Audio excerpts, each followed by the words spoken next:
sharing information, strategizing, bouncing off ideas. So I think that is a major change I have seen over the few years. And I have issue with the turnaround times. Why is it taking so long to get the review? So is publisher involved? Is it the editorial office that is involved? Publishing landscape has changed so much. I mean, I might have used it 10 million times in our conversation already. And the role of editorial office has changed immensely. Spreadsheets, etc. In addition to already, the submission system that we have. So if you were to draw that on a paper, the particular solutions that will come, it looks like an ugly monstrosity, really. So, perhaps a clever designer, clever developer would have come with a more elegant solution. I don't know. But at the same time, I say that a beautiful add-on to the platform might not be very useful at all, and maybe in the worst case might be more of a hindrance if it's not being done, in collaboration with what the editorial office wants.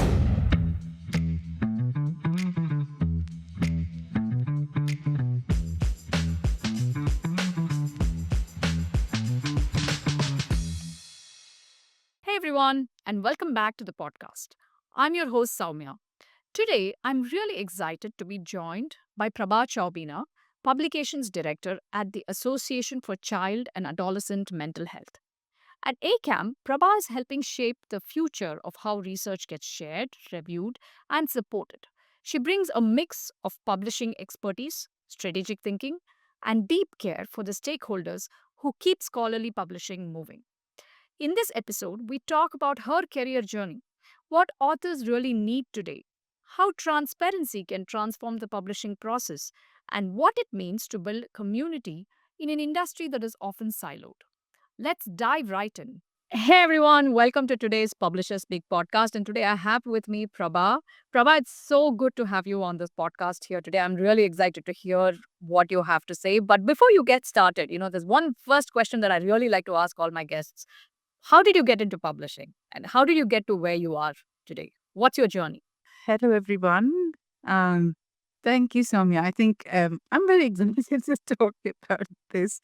Um, so when you ask how I got involved, it's how far back can I go is the question. That's a year back, but I'm just. I'll try to keep it concise. Well, after I finished my graduation in microbiology and post-graduation in environment science, I applied for science writing internship offered by the then Indian central government science and environment ministry. Interestingly, it was an elaborate selection process for an internship with essay submission and interview, etc. But it was prestigious, so I think selection process had to be quite strict. Now, halfway through that internship, I started as assistant editor for a magazine on medicinal plants. Then I moved to UK and was fortunate to work in various prestigious institutions like United Nations Environment and Development, Lancet Infectious Diseases, and Henry Stewart Publications, Royal Society of Medicine, etc. So, in a nutshell, I've always worked in academic science journals, but how I got into mental health was just a happy coincidence. And with ACAM, and it has been 12 years and counting.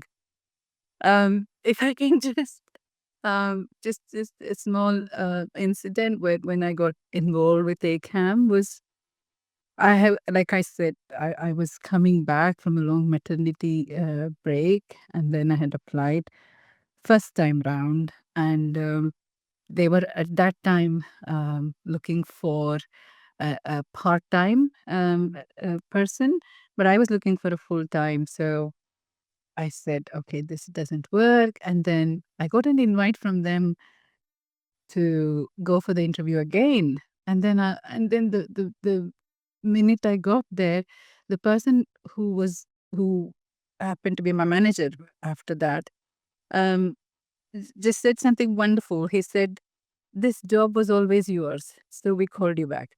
I think that made me relax. And I said, I'm taking this job regardless. I'm just taking where somebody says this job was always yours. So yes, it was a very, very happy coincidence I got involved with ACAMH.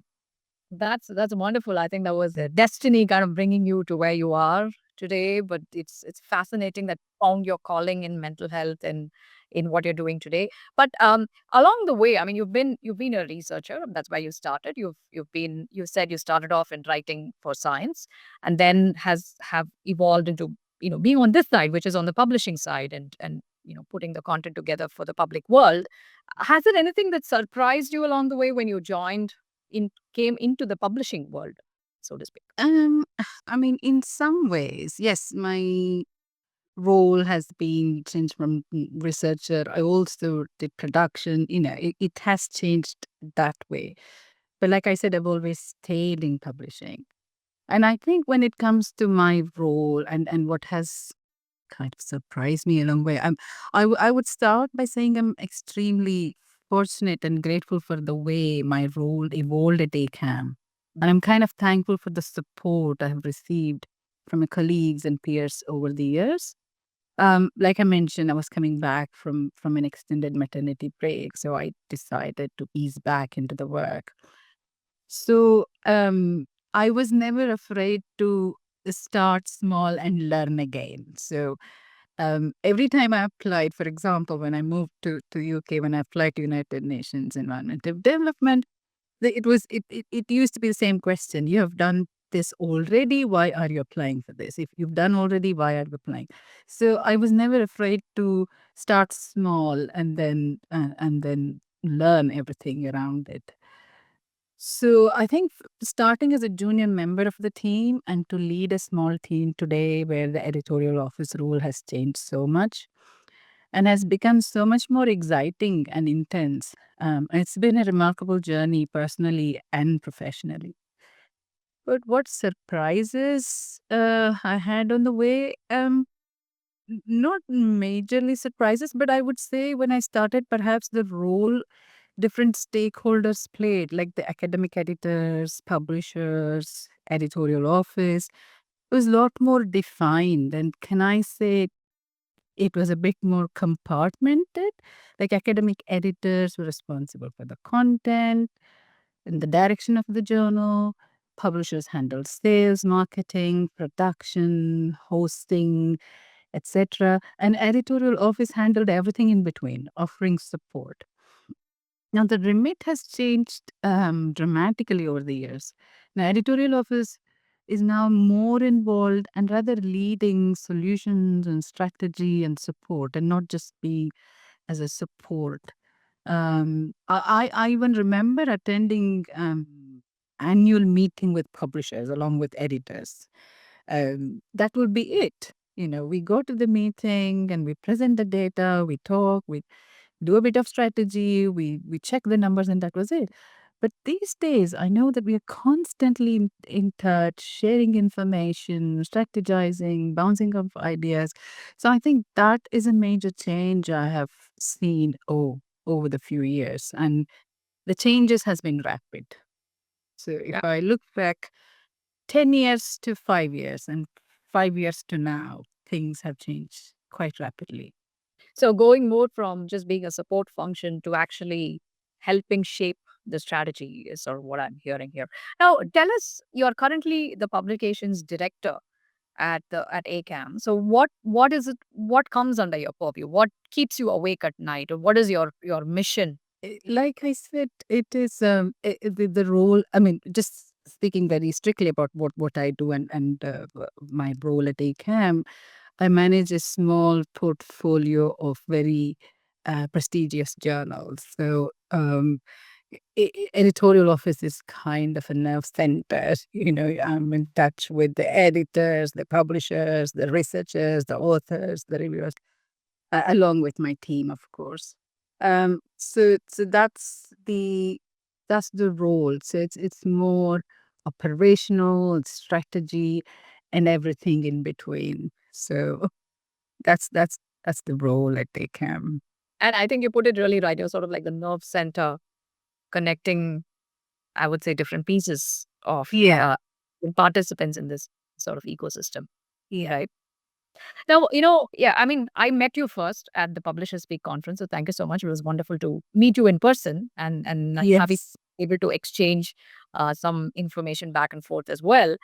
I think one of the topics that came up quite a bit over there was author experience and the transparency around author experience and things like that. So this is a topic that I wanted to pick back because I know we were having some conversations around it back then as well. So what is your take on what do you think authors need the most? Do you think publishers are providing that? Do you think authors know what publishers are providing? So this seems to be a very hot topic that's being talked about right now. So what are your takes on it, Prabha? Yeah, absolutely. I think so when I say this is what authors think, because I want to say that I'm relying on the author surveys conducted by the publishers and our own experience of interaction with them, which is on a small scale, I must say, not really a certain subsection. So my understanding is that what the authors need from publishers is perhaps clear instructions. We get to hear this quite often. I don't know if AI is allowed, not allowed. If I do this, should I do formatting, not formatting? So all sorts of things. So I think they need clear instructions and, of course, the easy submission portal. And once the paper is accepted, possibly less paperwork. Do I sign these paper? What's the licensing? Do I have to get open access invoice? All sorts of things. It's probably less paperwork and, of course, better promotion and visibility for the papers. I think this is what the authors want from the publishers. Um, I would say there is greater focus on author experience in the recent past, but more can be done. And also, I think there is this when what authors expect, there is what they expect from the publishers and what they expect from the journal. There is some kind of a gray area what it is that the publishers can do, what is it that the journals can do. Like I said, author experience is now at the center of the new submission systems that are being built. It is happening, but like everything else, more can be done. Absolutely. I think, can I just ask you a little bit more for you to expand a little bit more on this? What authors are expecting from the publishers versus the journal? What is that distinction that you're seeing? Because first time I'm hearing that sort of a set. Yeah. Yeah, I think the once I can completely understand from an author's perspective that once I have submitted it, just my paper, it just goes somewhere and there are people handling it. There is an editorial office, there is publisher. But what part the publishers, for example, I am having issue with this portal. So is it the publisher is responsible? Is it the editorial office that is responsible? Or I have issue with the turnaround times. Why is it taking so long to get the review? So is publisher involved? Is it the editorial office that is involved? So there is that little confusion. But I think when it comes to the editorial office, what can be referred to as journal in author speak, reasonable turnaround times, good feedback, and help to improve their paper is possibly what the authors are looking for. So yes, I think there are. I mean, we do see instances where the authors are emailing the publisher saying, "What is happening with my turnaround? My review, my paper has not had review." So the publishers obviously forward those queries to the editorial office. So there is a very different expectations from the publishers and what the journals have got to offer. So I think from what I'm hearing, and if you wear any customer's hat, they want a single pane of window that you're talking to, and they want it to be like a unified experience. But I think internally, from what I'm hearing, there are siloed, yes, teams, and that confuses the experience for the author. I suppose that's the trying to make here, right? Very very true. That's very true. And do you feel like authors understand the value add that a publisher is bringing to the paper? Because again, this was one of the topics that we had talked about at Publishers Big. We had some very hot debates around that. What exactly? Yes. Why should an author even come to a publisher? What is the all of that sort of stuff, existential questions around publishing. But what are you seeing as what is your take on it, as well as what are you hearing and what are you seeing out there? Yeah, I think I feel the authors, most of the authors themselves have been, they have wear many hats, like they're reviewers, and many of them could be editors. So there is a general understanding of what happens when you submit the paper, it goes out, etc. But there's also a misconception. How do I put it? Probably the efforts and time involved in the editorial checks or the peer review and the production process, the hosting, and probably the role of editorial office and the publishing partner. I think there is a little misconception around that. I can understand from the point of the from the author that you can say, I have written the paper, I've done all the standard, I've ticked off all the standards, and I'm following all the guidelines that you have provided. What more can possibly be done? And also, I suggest the reviewers, I do the revision, and I check the proofs. I mean, our paper was accepted with no further revisions. Why is it taking so long? And what is it that goes into it apart from you typesetting it in a format which I don't care about? So I can completely understand from the author's perspective. Um, but I think there is a greater, where the forums are discussing why should author come to a publisher at all. There's also equally, you might have heard discussions around the value that the publishers bring in. So there is those parallel conversations happening too, I think. Absolutely. Now, I think even, like the content is also getting a lot more uh, complex in today's submissions because you have, data sets, reports, code, different types of formats that are getting produced as part of the scientific research process. So is that adding to the complexity, or is that something that you feel as both on the editorial side as well as on the publishing side, as well as on the system side, are we kind of equipped to handle the sudden Yeah. increased amount of data that gets produced? Yeah, absolutely. I mean, on a very, very lower level, I can say that if you compare the checklist that we used to have 5 years back when we were checking the new submissions, the checklist that we have today, it's grown enormously. And also, the add-ons, the specifications that we have been asking our submission portal to accommodate for us. I mean, they're doing already lots of things to accommodate the new demands of the publishing landscape. But we are constantly asking for add-ons and new compliance to tick off. We are upgrading the author guidelines every quite often. So you can see that lot has changed, and lot it's a work in progress really, of the guidelines. Is like we are kind of revisiting it every 3 months or every 6 months. So there is a constant change. So there is a lot for everybody to take in. The authors need to constantly say, okay, I visited the author guidelines 6 months back. Now it's already changed. And for the editorial office to update ourselves about what checks we need to do, and for the portal, the submission portal, to provide those things to tick off. So it has changed quite a bit. With our own journals, in addition to all the things about the data availability and all the standard reporting standards, etc.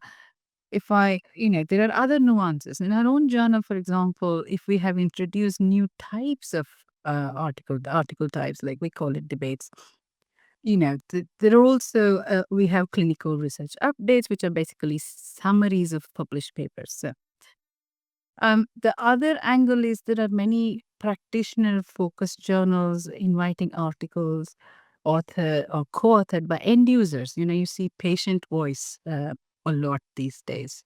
Um, and so these will have to take into account, for example, the authors might not have an institutional affiliation, for example. There are article types for which many required fields are not applicable, and many stages in the workflow are not necessary. So I'm thinking, when we're talking about how to make it more useful, the submission system or the technology make it more useful, is I'm thinking more like a less rigid and more agile system. If a certain article, for example, is selected, can certain stages be bypassed, for example? And not, and the author is not made to the extra mile and then jump through many hoops which are not required. So that's a very interesting point. I think what you're, obviously the kinds of content, the formats of the content, the Yeah. types of articles, the what are, and it's very interesting to hear that you're also having patient voices being produced where there is absolutely no need for an affiliation, which is so Yeah. hard to get and hardwired into our minds, right? So and so yeah, new systems have to be agile, new systems have to be adaptable to support these new workflows, these new article types. So that's a very, very interesting point that you're making there. So we've spoken a lot about the author, but I know that you've worked a lot in the editorial side of things. So what are some of the challenges that you see on the editorial offices face, and how do you see that also evolving in sort of like a new age? Yeah, I mean, I think it's a cliche that publishing landscape has changed so much. I mean, I might have used it 10 million times in our conversation already. And the role of editorial office has changed immensely. Like I also said, editorial office is the nerve center that is directly interacting with the authors, reviewers, editors, trustees, all these, strategy team, publishers, vendors, etc. So the editorial office holds insights into the thought processes, all these people when you're talking to them, and also the practicalities of publishing processes, which I feel is valuable. Um, Completely understand and appreciate that the authors, for the want of better word, or the producers and consumers of the research output, and clearly they have a greater role in publishing ecosystem. But somewhere in an attempt to make everything author focused, the editorial office experience has been overlooked in the conversation. Now, authors approach the editorial office for guidance, regardless of what. It could be a publisher matter, it could be a technology matter, it could be anything to do with the feedback, everything. So the authors always approach editorial office as the first point for guidance and help with their manuscript, and rarely they contact publishers. So there is something of value, something that can be taken into account while designing things, or coming up with practices and workflows, etc. So do you think today's editorial offices are involved in the system design, or I you feel sort of like having to use what's given to you? I think it was more of a case of, this is what we have, you can use it.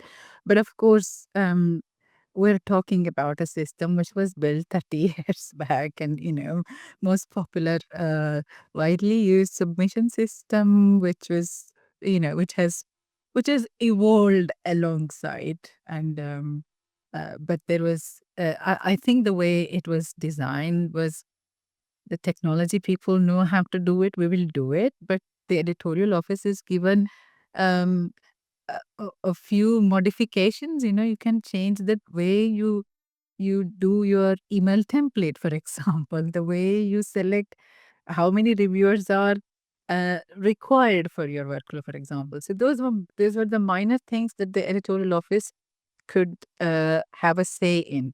But by and large, it was more technology uh, thought system. So yes, I think collaboration right at the beginning would be really the way forward. I think I understand that many societies have certain unique workflow, and again, completely understand that it's impossible for any platform to accommodate every single unique workflow. But at the same time, the solutions need not be binary. I can either provide it or I can't provide it. It can be somewhere in between. Um, Speaking for myself, I have very you know, limitations when it comes to technology solutions. So, for example, when my editorial office is forced to find a workflow solution, we will make it happen, but we may not come up with the most elegant solution.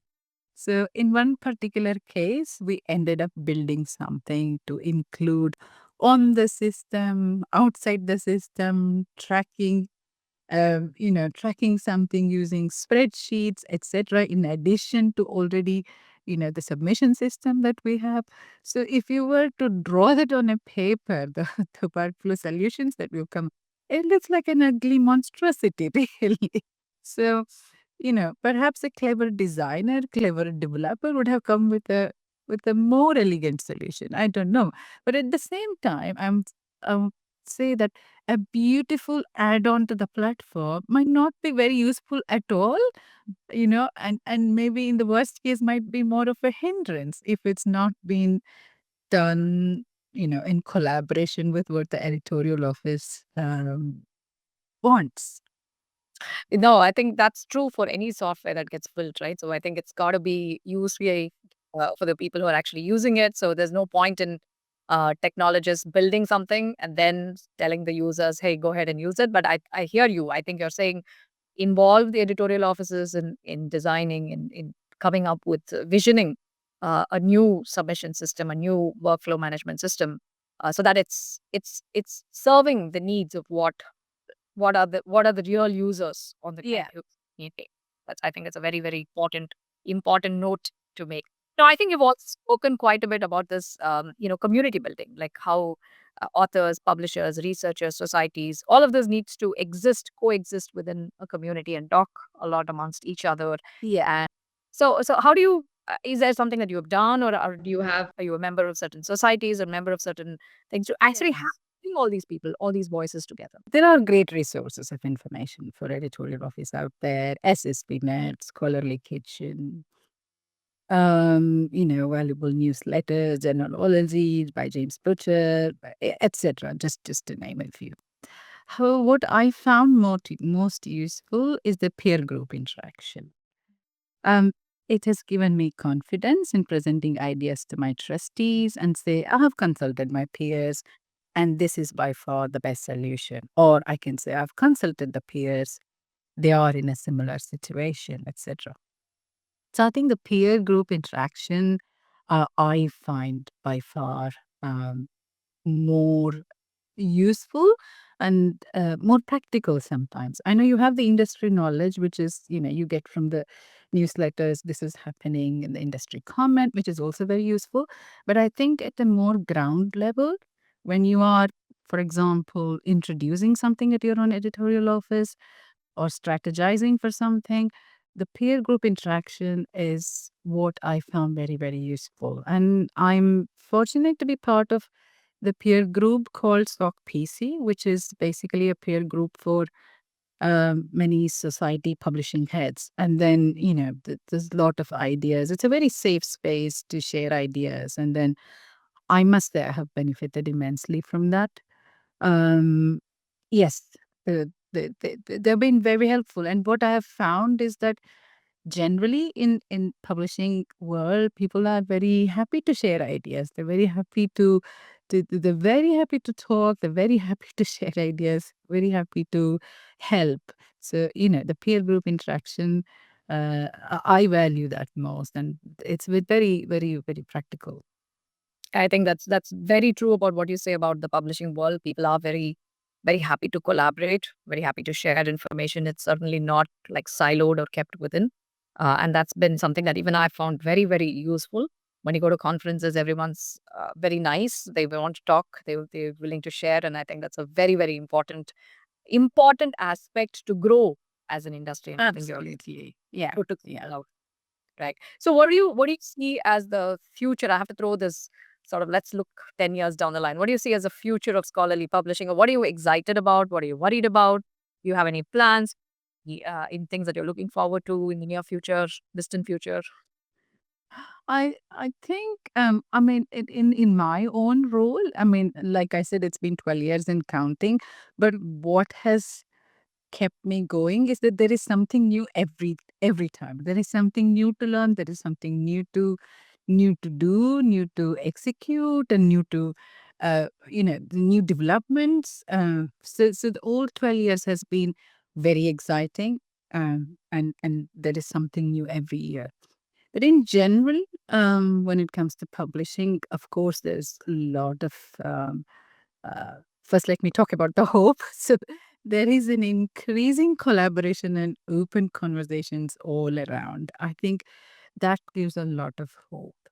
Um, and then knowledge has always been a power, but there is a greater recognition that even with technological advancements and whatnot, there are certain aspects of scientific refinement that needs to be preserved and protected. So that is the core of scholarly publishing, and that's generally accepted. And I think this open conversations, there's so many webinars that I attend to, which are free and accessible. And so, in general, there is so much open conversation, collaborations that are happening. And that gives me hope that, there could be big disruptors in the industry, but as long as we keep the conversation open, collaboration, there is hope. And what worries me, I guess I'm very old school, and any development that feels rushed worries me. So, there's lot of discussions at the moment about AI. So we are listening. We will come up with strategies, but even before that, I think the first step is carefully listening to people who already done something, know something. So yeah, we're constantly listening. That's wonderful. I think really, really interesting insights from you here, Prabha. And thank you so much for joining me on the Publishers Speak podcast and for sharing your thoughts so openly and so candidly. And I think, this is something that, like you said, that I think as an industry, we're very happy to share. We're very happy to have this sort of a collaboration. And I think the Publishers Speak podcast is one such initiative to get voices from within the publishing industry to be heard amongst a lot more. And I really thank you for coming on the podcast and sharing your thoughts. Thanks a lot, Prabha. No, thank you very much for the opportunity. I've really enjoyed speaking to you about this, and I just want to say this is by no means expert opinion. It's far from it. These are just personal reflections, and I really hope the listeners agree with some of the information and would like. So, let's connect. Absolutely. Thanks a lot, Prabha. Thank you. It was Thank you. Thanks so much for listening. I really enjoyed this conversation, and a huge thank you to Prabha for joining us and sharing her insights, her experiences, and her hopes for the future of publishing. I loved hearing her thoughts on author experience, editorial collaboration, and the quiet challenges that often don't get discussed. I hope you found it just as eye opening as I did. If you're enjoying this podcast, don't forget to subscribe, share it with a friend or colleague, and leave us a review. It really helps bring more conversations like this to you. Until next time,